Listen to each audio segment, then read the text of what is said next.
Por ser un voluntariado de la Iglesia, creemos que la primera referencia sobre la actitud voluntaria está en Jesús. Jesús es el modelo. Y este es un poco el título de la ponencia. Ahora entramos más en ello. Jesús es el modelo de voluntariado, de voluntario misionero solidario. Incluso quien pudiera venir con motivaciones puramente filantrópicas puede encontrar en Jesús, en su humanidad y en los valores que transmite su humanidad, una referencia y una pedagogía para poder ejercitar y realizar mejor este voluntariado misionero solidario. Por eso, a partir de ahora, os invito a que nos fijemos en ello. Voy a dar algunas pautas de esto. Yo creo que en primer lugar podemos decir que Jesús es el primer voluntario. En la Trinidad hubo un sorteo. Y dijeron, venga, a ver quién baja la tierra. El Padre, el Hijo, el Espíritu Santo. Lo jugaron los chinos y les salió el Hijo. Acabo de cargarme toda la teología de la Iglesia. Bueno, no sabemos lo que pasó allí, pero ya el Salmo 39, con el cual Jesús rezaba, dice: aquí estoy, Señor, para hacer tu voluntad. Jesús reza con este salmo y no lo hace por obligación, sino desde lo más profundo de su ser. Su identidad es la del voluntario. Aquel que libremente, el papá Dios no le dijo: vete al mundo, te echo de aquí. No, sino que una de las personas de la Trinidad, nosotros creemos que Dios es una familia, es una realidad comunitaria de tres personas, el Padre, el Hijo y el Espíritu Santo, que porque salen de sí mismos, porque son amor en sí mismos, salen, crean este mundo, y cuando los hombres creados a imagen de Dios, que somos unos desastres, una maravilla y unos desastres, pues la acabamos mucho, entonces envía al Hijo para decirnos: venga, os voy a enseñar yo un poco si queréis. Si queréis. Si queréis. Después de 2000 años, incluso los que le seguimos a veces, la acabamos. Perdón que hablé así, pero es un poco bruto. Pero lo entendéis, ¿verdad? Sí. Bien. Entonces, él es el primero que hace ese acto voluntario de salir de sí mismo. La carta a los filipenses, que habla San Pablo, voy a utilizar textos de la Sagrada Escritura porque es la referencia fundamental de Jesús que tenemos, ¿no? Dice: Cristo, a pesar de su condición divina, no hizo alarde de su categoría de Dios, al contrario, se despojó de su rango y tomó la condición de esclavo pasando por uno de tantos. Y así, actuando como un hombre cualquiera, se rebajó hasta someterse incluso a la muerte y una muerte de cruz. Por eso Dios lo levantó sobre todo y le concedió el nombre sobre todo. En este himno de San Pablo, lo que hace Jesús, Dios, es despojarse de su divinidad, de su eternidad, de su grandeza. Y eso ya lo que a mí, por ejemplo, es lo que más me sorprende, ¿no?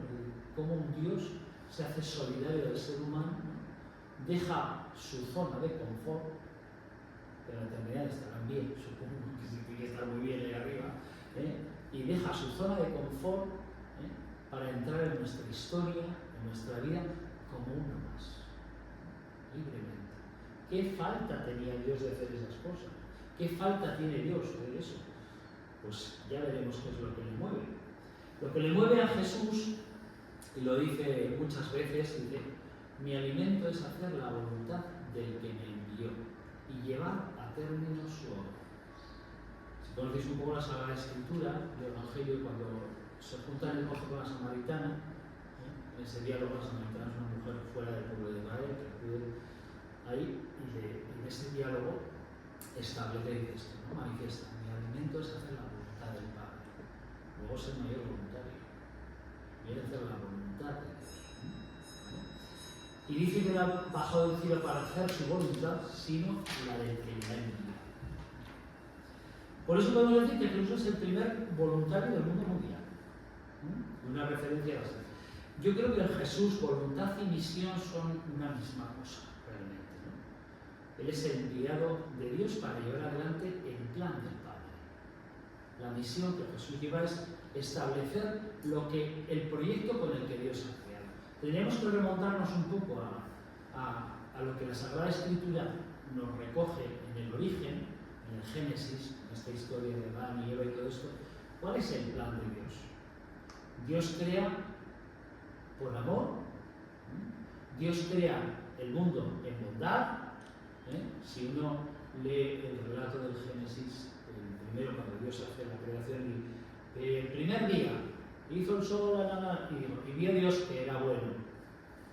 El segundo día, y vio Dios que era bueno. Y llega el hombre, el ser humano, hombre y mujer, y vio Dios que era muy bueno.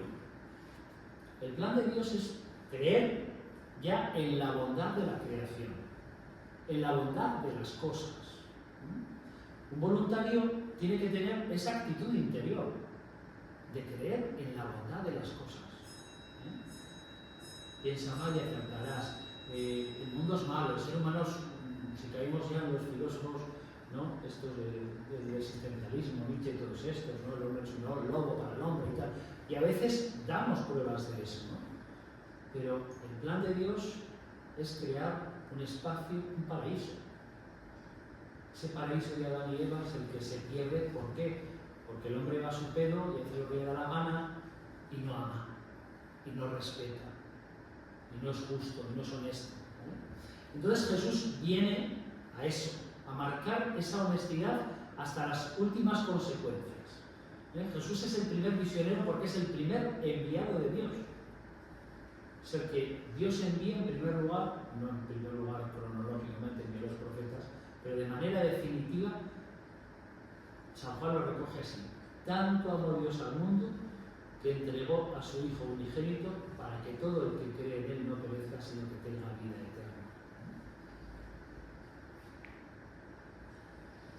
El voluntario misionero solidario tiene que ver con el plan y con la concepción cristiana del mundo que nos revela Jesús. Lo decía, porque Dios creó este mundo para vivir en comunión, en amistad, en fraternidad. En amistad, comunión del ser humano con Dios, del ser humano con los demás seres humanos y con la propia creación. Conocéis un poco la última encíclica del Papa sobre la ecología, ¿no? Que está ahora muy de moda, Laudato Si, no sé si estáis al tanto, ¿no? Pues plasma un poco eso, ¿no? También tenemos que cuidar de la casa común, la comunión con la naturaleza, con todo eso, ¿no? Bien. Jesús viene a hacer realidad este plan de Dios. Esta es la misión de Jesús: enseñar esto, mostrar el amor de Dios, que Dios existe, que Dios está. Y lo hace a través de, Él predica del reino de Dios, ¿no? Él quiere hacer presente el reino de Dios. Hablo de reino ahora con estas cosas de monarquías, no sé qué, repúblicas, todo eso. No son conceptos políticos de los cuales Jesús habla. Utiliza categorías de su época para tratar de hacerse comprender. Entonces, el reino, llámalo como quieras, familia, el espacio común, no sé, habría que utilizar quizás, actualizar, mantenemos los conceptos, ¿no?, que utiliza Jesús, pero adaptamos su explicación, ¿no?, a las circunstancias de eso. Un reino no es una mera realidad política o social, sino que es una realidad que nace en el corazón del ser humano. El reino de Dios sería en primer lugar una especie de actitud ante la vida, una cosmovisión, una manera de entender el mundo y la realidad, ¿no?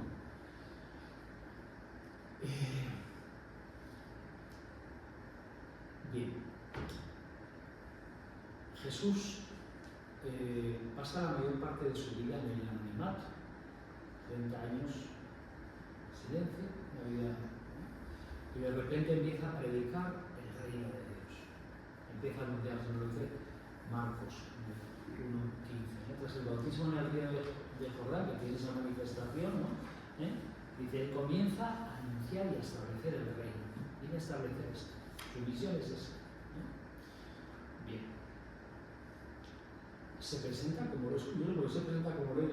Si recordáis el diálogo con Pilato en el juicio que le hacen a Jesús, el que le hace Pilato, dice, tú eres rey, porque le acusan de ser rey. Y le condenan porque él se dice que es rey. Lo que pasa es que mi reino no es de este mundo. Sí soy rey, pero no de ese mundo. Bueno, mira que rey coronado de espinas, y vaya trono que tiene, que es una cruz. Pues ese es su reino. Este es el rey de los judíos, que Pilato no quiso quitar el letrero que le pusieron encima. Bien. Le das a estos. Cuando Jesús comienza su vida pública, por así decir, su actividad, su misión, de una manera más clara, llega a su pueblo, a Nazaret, y aquí le piden que predique, que anuncie, que lea la escritura, lo que hacían en la sinagoga los sábados, y lee este texto del profeta Isaías, ¿no? El Espíritu del Señor está sobre mí porque Él me ha ungido, me ha enviado a anunciar, a evangelizar a los pobres, a proclamar a los cautivos la libertad y a los ciegos la vista, a poner en libertad a los oprimidos, a proclamar el año de gracia del Señor. Pues le costó mucho, porque intentaron despeñarlo. Después de arrogarse, decir, esta escritura que escucháis se cumple en mí, intentaron cogerlo, lo sacaron del pueblo, querían tirarlo, pero no sé cómo se hizo no sé si has visto la serie de Chosen, ¿no? Está muy bien, se refleja muy bien esa regla.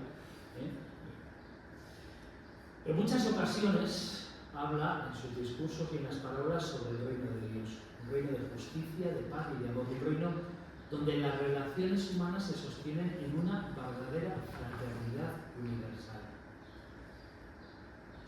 El reino es una forma de encarar y afrontar la existencia humana, no se trata solo de acoger normas, estructuras que siempre son necesarias en toda sociedad, pero trata de asentar en el ser humano una nueva forma de vivir.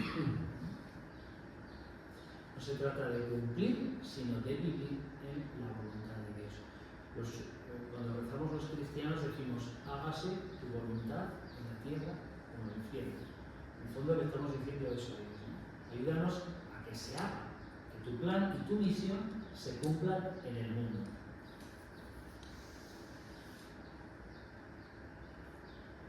Igual, espera,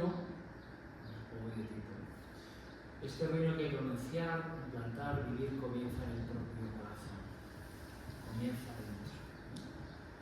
Los fariseos le preguntan, ¿cuándo va a llegar el reino de Dios? Y él contesta, el reino de Dios no viene aparatosamente, ni dirán está aquí o está allá, porque mirad, el reino de Dios está en medio de vosotros. Un voluntariado misionero es hacer presente el reino de Dios, ese plan de Dios, y trabajar un poco con ese reino de Dios. Y es tan importante, Jesús habla de él como un tesoro o una perla preciosa. Jesús habla muchas veces en parábolas del reino de Dios. Y dice, el reino de Dios es como un tesoro que uno se encuentra. En un campo, comprar el campo para quedarse el tesoro, porque es tan valioso. Y quien descubre el reino de Dios es como el que descubre la perla fina, la perla de gran valor, ¿no? Y hace todo lo posible por comprarla y adquirirla. Igual esta experiencia de un tiempo limitado, ojalá que este voluntariado sea fermento de una entrega más amplia, y sobre todo de una nueva forma de vida más solidaria y entregada por los demás. Es el ejemplo de nuestros misioneros. Todavía en Navarra tenemos 400 y pico misioneros por todo el mundo que hacen realidad todo esto, ¿no? Que están allí y llevan toda la vida. No quieren venir, lo bueno es que algunos no quieren venir de vacaciones o al médico, ¿no? Y que quieren morir ahí, con su gente, con su entrega. Puestas las bases de nuestro voluntariado, vamos a tratar un poco de descubrir algunas referencias y algunas características pedagógicas de Jesús, ¿no? Yo creo que él es el gran pedagogo y el gran maestro. O como os digo, desde el nivel de fe religioso o incluso a nivel humano, porque él es el modelo de la humanidad, ¿no? Un modelo referencial sobre lo que es el ser humano y el ser el ser humano. Hemos de aprender de Jesús, en primer lugar, que la dinámica de un voluntariado o de un voluntario misionero solidario es dialogar. como todo en la vida. Las relaciones humanas tienen que ser dialogales porque si no, muchos problemas en las relaciones humanas vienen porque no hay diálogo, sino monólogo, imposición, etc. En todo proceso de comunicación hay un emisor y un receptor. Vamos a tratar de aprender algo como emisores. Realmente el voluntariado no solo va a hacer algo, sino en ese hacer algo está transmitiendo algo. Nosotros en todo lo que hacemos estamos diciendo, estamos hablando, estamos mostrando lo que hay de nosotros, de nuestras acciones. Entonces, en este proceso tenemos que llegar al otro. Hay que valorar al que emite, cómo vas, cómo estás, qué quieres decir, qué quieres transmitir, qué quieres hacer. Y por otro lado es muy importante también saber a quién, lo que os decía, yo digo, no sé a quién me voy a encontrar, no sé a quién estoy hablando, más o menos, situaciones concretas, vitales, etc. Que siempre te puedes acomodar a la realidad del interlocutor. Es muy importante que también en ese voluntariado seamos muy conscientes de qué contexto cultural, histórico, social vamos a ir. No, me da igual, no, vamos a donde sea. Igual me da Honduras que Sudáfrica, África o yo qué sé. O sea, ¿dónde voy a ir? ¿En qué contexto? ¿No? Y conocer, y reconocer esa cultura y las circunstancias, ¿no? Es lo que Jesús hacía. Jesús se adecua en todo momento a sus interlocutores y a la hora de expresar el sentido del reino, del amor de Dios, de la esperanza, utiliza pues las parábolas, un lenguaje pedagógico, sencillo, con imágenes, con historias que le ayudan a que el interlocutor le entienda. Jesús se dirige a los pobres, a los enfermos, porque es que no había que hacer otra cosa. Que también les da caña a los jefes, a los que estaban por arriba. También habla para ellos. Jesús se acomoda. Y en el voluntariado también hay que acomodarse. ¿A qué voy a transmitir y a quién voy a transmitir? Tener en cuenta esa realidad. Hay un momento, yo creo que programático, que referencia ineludible en la pedagogía de Jesús. Hace poco que celebramos la Semana Santa, el Jueves Santo, escuchábamos esta escena del Evangelio, que es el momento del lavatorio de los pies. Jesús en la última cena, San Juan, los demás evangelistas nos hablan de la institución de la Eucaristía, el pan y el vino, todas estas cosas. Y San Juan nos narra de la última cena que Jesús, en un momento dado, se quita el manto, se pone a los pies de los discípulos, coge el barreño y la toalla, se la ciñe y se pone a lavarles los pies. Otra prueba de la solidaridad humana de Jesús. Él, que es el Maestro, que es el Señor, que es Dios, se quita el manto, sino un poco de la divinidad, y se hace el servidor de todos. Se pone a los pies de la humanidad. Yo, una de las cosas que pedí al Jueves Santo, lo digo siempre porque luego si año en año la gente se olvida, y me gusta empezar siempre la mía con esta pregunta: ¿entendéis lo que he hecho con vosotros? ¿Entendéis esto? ¿Qué es lo que hace Jesús? Él, que podría ir de divino, como digo yo, porque lo era, se pone a realizar el trabajo de los sirvientes. Que se ponían a lavar las manos antes de esto, los pies de los sirvientes. Jesús se pone como sirviente de sus discípulos. Uno que realiza un voluntariado tiene que ir con esta actitud de servicio, de entrega, de darse como Jesús, porque Jesús en este texto dice, tanto amó Dios al mundo, habiendo amado a los suyos, los amó hasta el extremo. Cuando uno quiere a alguien de verdad y ama a alguien de verdad, hace lo que sea. No hay peros, no hay justificaciones, no hay razones, no hay prejuicios, no hay... A veces el poner motivaciones o metas altas no tiene que acobardarnos. Luego cada uno llega a lo que puede. Y da de sí lo que da. Pero siempre Jesús es una referencia absoluta, con una moral, con una dinámica, no de mínimos, sino de máximos. De darlo todo. De darlo todo.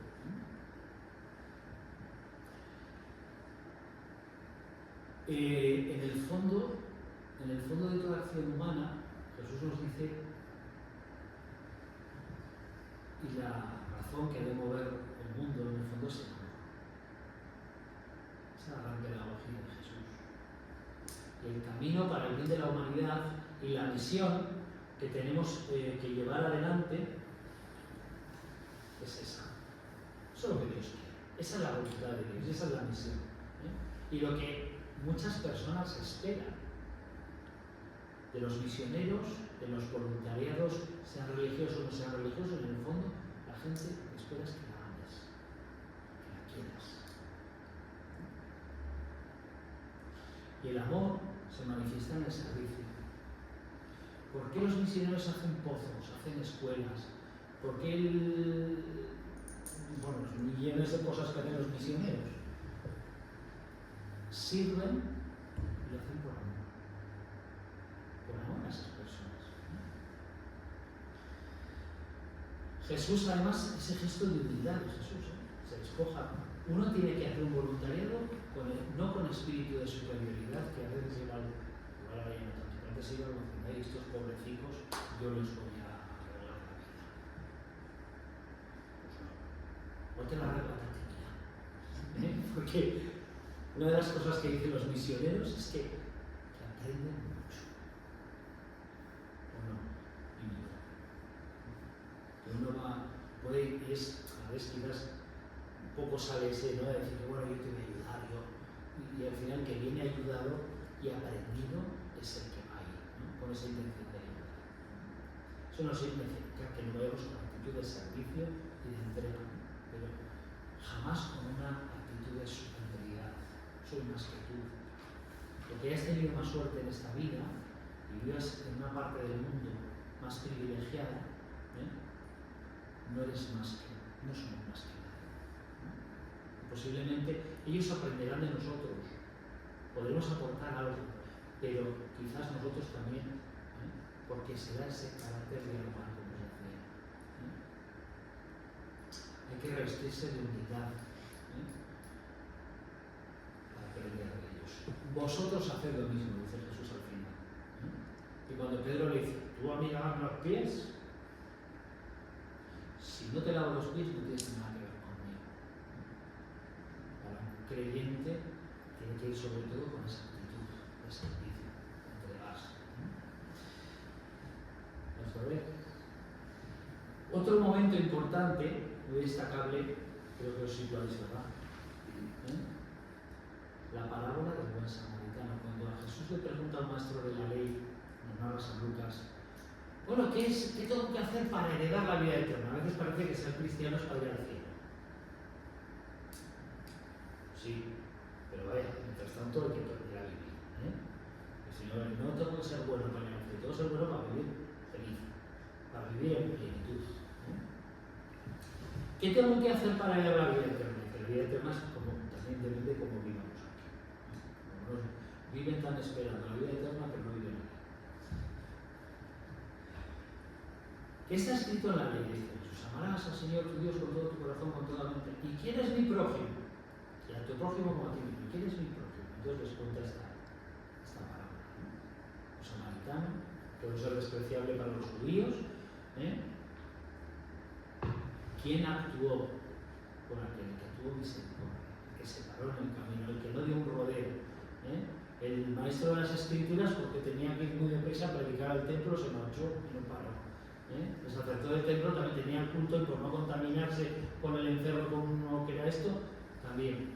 Y el samaritano, que como no tenía esos complejos religiosos, pues se compadeció y se acercó. El amor no pone excusas, dice San Pablo también, todo lo soporta, todo lo cree, todo lo escucha. Seguro que en alguna boda lo habéis escuchado, ¿verdad? El libro de la caridad. Si no tomamos nada soy, porque sí, que lo habéis escuchado, ¿no? Es un muy recurrente. Pues algo así, ¿no? Puede que podamos establecer pues, algunos prejuicios o que podamos llevar, ¿no? Y que pero esto que os digo es para el voluntariado y para la vida cristiana en que vive e incluso para la vida social. A veces establecen muchos prejuicios, muchas razones para dar un rodeo sobre los problemas, sobre las situaciones, sobre las personas, ¿no? Podemos incluso, como pasa en todo, que a veces establezcas como criterios distintos con unos con otros, de este no me cuadra, ¿no? Tú vas a ver una realidad, este no me cuadra, esta realidad no me gusta, o esto tal, ¿no? Porque el Señor, yo creo que Jesús nos invita a darnos a todos, ¿no? Y a no establecer filtros a la hora de esto. ¿Qué tenía Jesús? ¿Qué tenía Jesús, no? Este enseña con autoridad. ¿Qué era lo que tenía él que cautivaba, que hacía que le siguieran, que le escucharan, que esto, ¿no? Yo creo que también nosotros tenemos que intentar un poco ser como él en definitiva, ¿no? ¿Qué es lo que le daba coherencia? ¿Qué es lo que le daba esa autoridad a Jesús? Pues como decía Santa Teresa, que es humildad, andar en verdad, ¿no? Esa verdad interior de Jesús, esa verdad y esa coherencia entre lo que decía, entre sus postulados y sus obras, ¿no? Si era el Hijo de Dios, no sé si tenía algo, llevaba un aura al hombre por encima.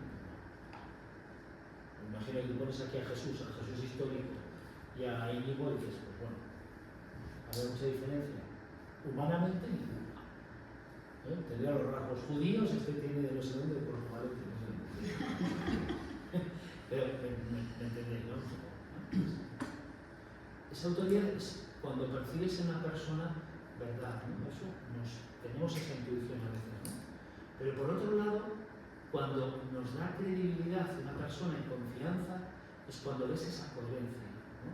¿Cuánto nos duele la incoherencia a veces en los políticos o en realidades institucionales?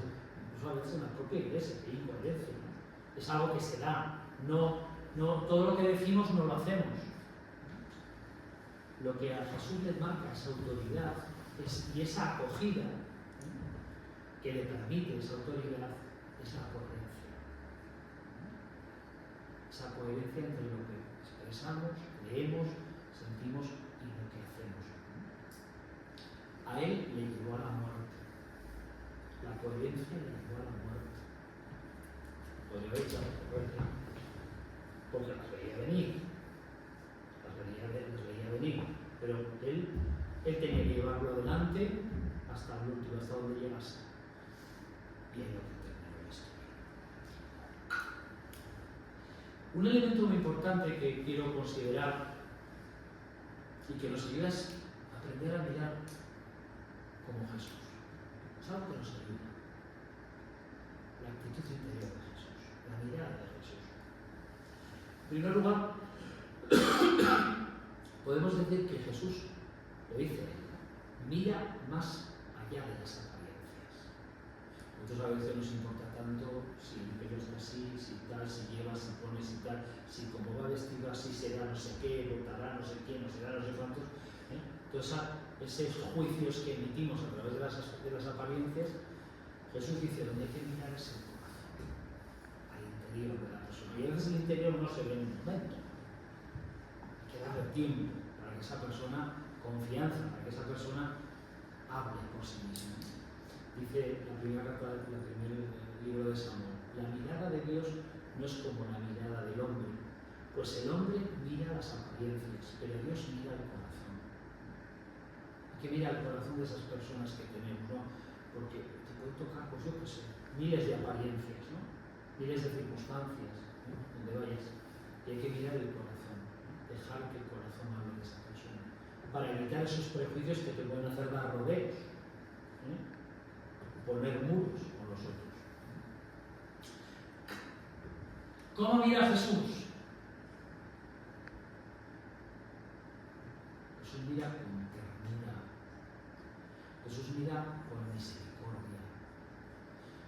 Yo, una de las cosas que a veces he intentado ver en las escenas del Evangelio es, a veces se expresa directamente. Jesús lo miró a Mateo, cuando le dije que está en la mesa de los impuestos y todo eso, dice que es el lema que se puso el Papa.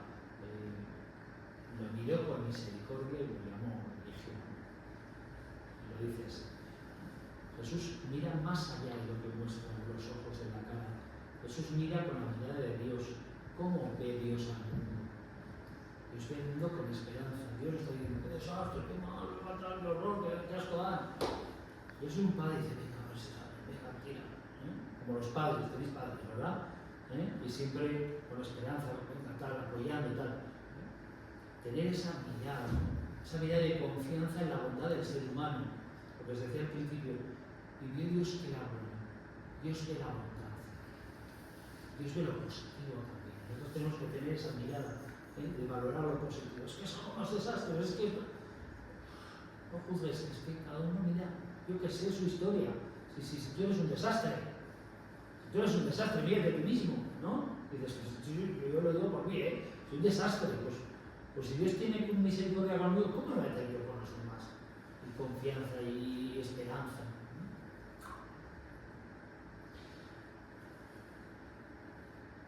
Dios mira, se conmueve, Jesús se conmueve, ¿no?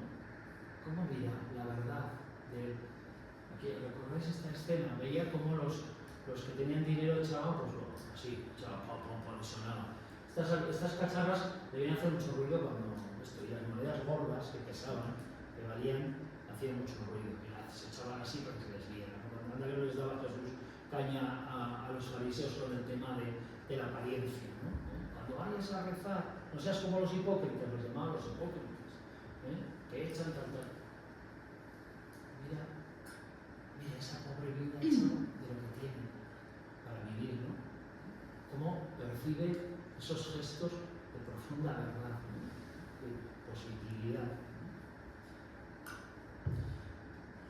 Ante la muerte de una mujer viuda, resucita un muerto, le resucita al hijo, porque la situación de una mujer viuda en Israel era viuda, se te muere el hijo, o sea, no tienes nada, no tenías nada. Iba a caer en la mayor de las pobrezas, o sea, si no, a veces dependían de algún familiar que los acogiera, etc. Jesús mira con compasión ante el dolor de esa madre, se conmueve. La vida de Jesús siempre es de compasión. Se compadece cuando le aparecen allí 5.000. Dice, solo eran los hombres 5.000. Normalmente que aquí pues, no hay para comparidad, pero normalmente tú convocas cualquier reunión de la iglesia y llevas mujeres. Porque imaginaros las que tenía que tener Jesús. Se compadece, dales vosotros de comer. Bueno, hizo que él sí, ¿no? El milagro y tal. En un momento dado también, cuando desembarca, en un momento que se iba a descansar porque estaba hecho polvo, todo le seguía, la gente se no lo dejaba en paz. Llegamos a un sitio a descansar, ¿no? Y al final se conmovió porque andaba como ovejas en pastor, ¿no? Y les enseña a la gente que acude, o sea, no dejaban su empeño, no descansaban. Entonces le he puesto cualquier cosa, ¿verdad? Yo la he puesto porque ¿cómo mira Jesús, no? También. En un momento dado, cuando acuden a él, porque bueno, su casa pensaba que estaba medio loco también, y que estaba, bueno, se ha ido en la buena, ¿no? Y dice, oye, que están aquí tu madre y tus hermanos que quieren verte y tal, ¿no? Y él dice, ¿quiénes son mis madres y mis hermanos? ¿Cómo miran? Estos que me escuchan, que me acogen, estos son mis madres y mis hermanos.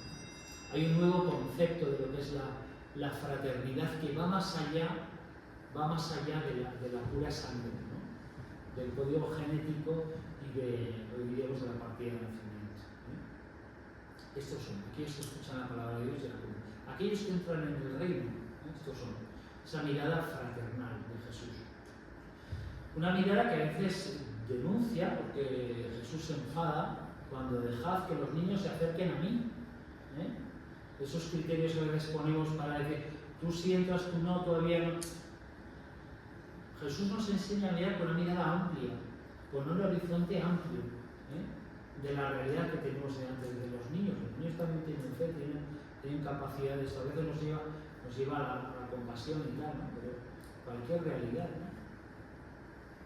Aquel ciego de nacimiento que intenta hacer callar, ¿no? No traérmelo aquí. Y luego una mirada que es respetuosa porque pide permiso, nos impone.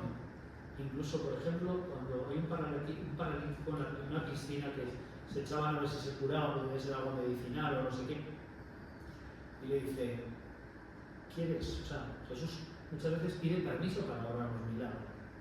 No se impone nunca, no obra nunca sin la voluntad del otro, ¿no? Ese respeto por el otro, que es un verdadero santuario. Cada persona es un santuario. Nosotros, los cristianamente, es que bueno, nosotros es imagen de Dios, es presencia del Espíritu. Nosotros hablamos del templo del Espíritu.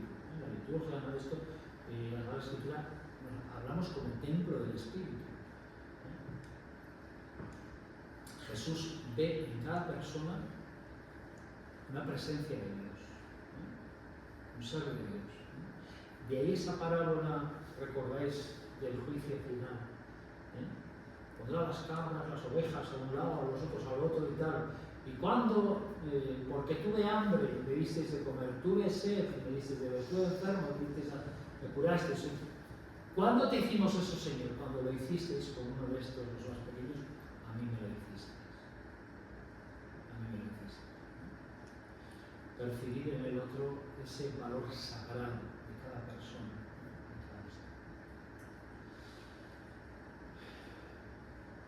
Y el sufrimiento de Jesús es real.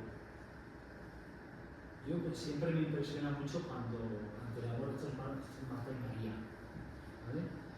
Ante la muerte de Lázaro, ¿no? Ese momento antes de la resurrección, que lo vas a resucitar, eso no quita sufrimiento. A los cristianos, con nuestra visión del mundo, saber que lo vamos a resucitar, que hay una vida mejor que esto, no quita el sufrimiento, ¿no? Y unirte al sufrimiento de los que están sufriendo y están pasando. No hay posturas. Aquí se lleva tanto el postureo en nuestro punto de nuestra comunidad, aquí no hay postureo, hay verdad en los sentimientos, ¿no? Todos sus milagros, todas sus curaciones son fruto de esta solidaridad, de este amor en el sufrimiento con sus semejantes. Jesús tiene una mirada que se ve de todos. Este es el banquete del reino, cuando en una parábola que, para mostrar esa acogida de Dios en el reino, habla del banquete del reino, las bodas, ¿no? El Cordero. Invitad a todos, y no pones excusas. Yo es que tengo un campo, yo es que me he casado hoy, y no sé qué, ponen excusas para no entrar, ¿no? Entonces, sí, a los caminos, y a los que encontréis, traedlos al reino. Esa mirada amplia de Dios para todos. Todos tienen cabida, todos tienen cabida en la vida. Decía el Papa, no sé si con los jóvenes, ¿no? Me encuentro los jóvenes que en alguno de esos discursos que digo, la iglesia caben todos, todos tienen que estar acogidos en el reino de Dios. La parábola de los jornaleros, me adelanto un poco. ¿Recuerdas la parábola de los jornaleros? Los contrata a la mañana, al mediodía, a la tarde, y dice, oye, si hemos trabajado, pero nosotros hemos trabajado mucho. Eso es justo, a cada uno lo suyo. Dios además es así, es esa justicia. La vida no es un camino de rosas. La misión y el voluntariado misionero solidario no es un camino fácil a veces. Jesús nos enseña a mirar y a mostrar la contrariedad. Nos anima a aceptar la frustración o el fracaso. Porque uno puede tener allí y decir, no hago nada, no consigo nada, no logro nada. No. Pues asume. Asume la dureza de esto.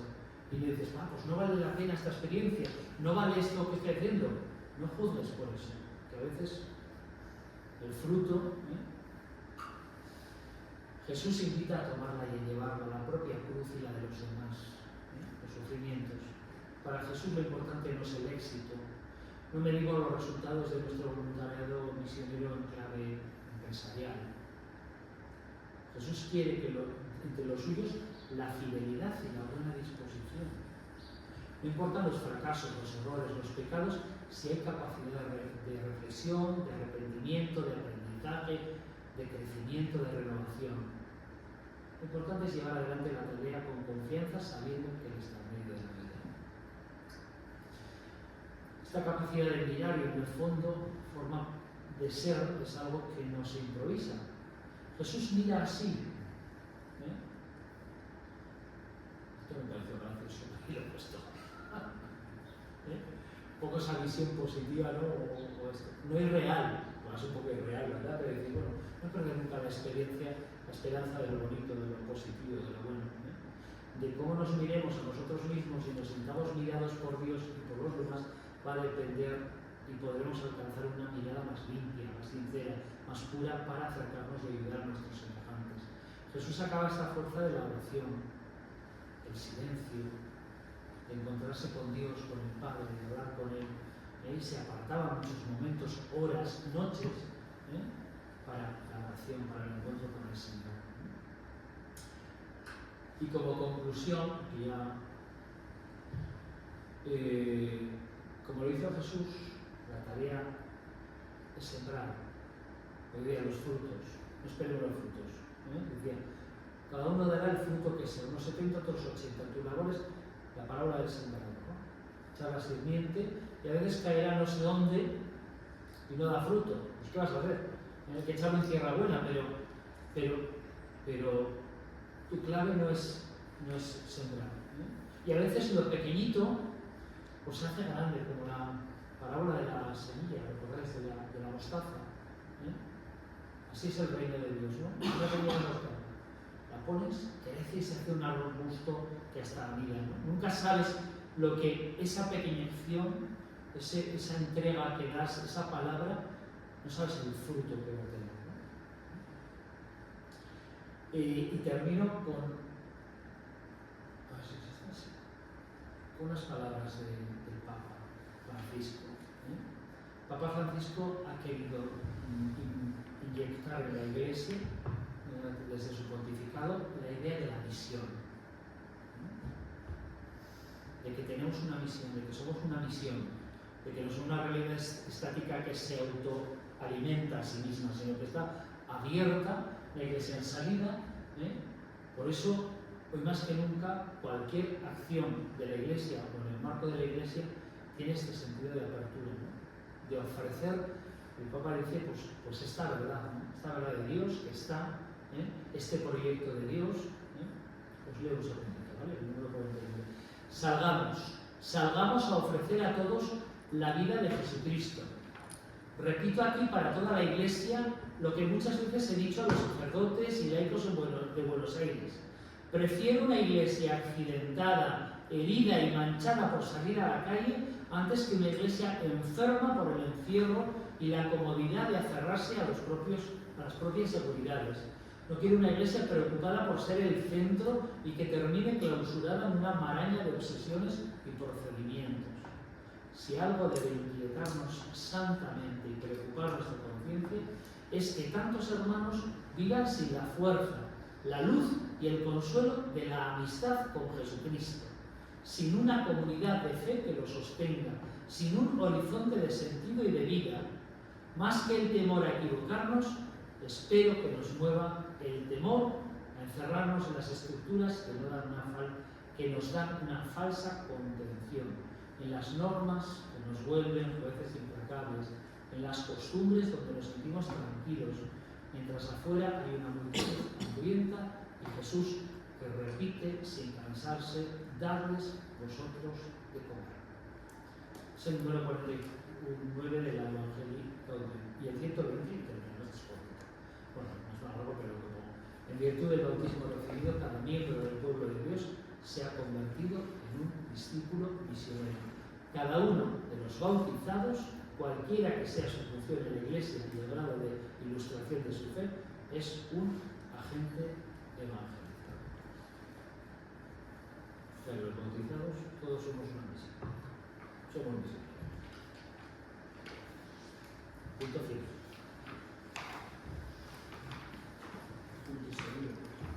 Si no, se apuntó por mi parte.